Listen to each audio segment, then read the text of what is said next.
एक चीज कहता हूं अपनी पाकिस्तानी कौम के लिए कि एक फौज, एक शेरों की फौज जिसका सरदार गीदड़ हो, शेरों की फौज जिसका सरदार गीदड़ हो, वो हार जाएगी। 100 गीदड़ों की फौज जिसका सरदार शेर हो।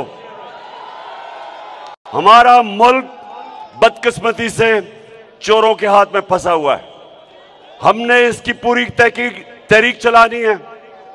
इलेक्शन से ये भाग रहे हैं। इनको पता है कि इलेक्शन अब ये नहीं जीत सकते। इनको पता है पाकिस्तानी कौम किधर खड़ी है।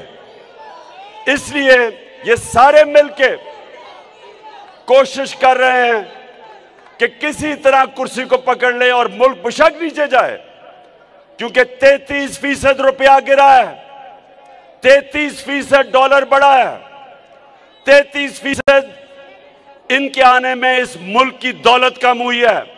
आप सबका पैसा 33% कम हुआ है, लेकिन इनके मुल्क से बाहर पैसे पड़े हैं डॉलर्स में।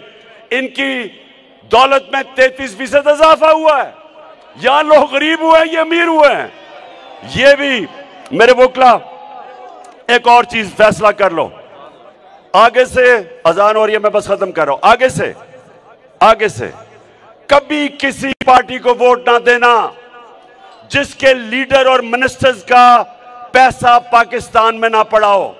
जिनका पैसा बाहर पड़ा है, कभी उनको वोट ना देना, क्योंकि कॉन्फ्लिक्ट ऑफ इंटरेस्ट है। रुपया गिरता है, उनको फायदा होता है या नुकसान होता है लोगों को।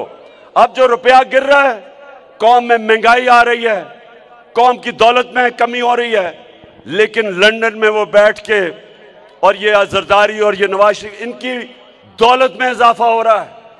इसलिए आप सब तैयार हो जाओ, मैं कॉल दूंगा और इंशाल्लाह हकीकी तौर पे अपने मुल्क को आजाद करेंगे। पाकिस्तान जिंदाबाद।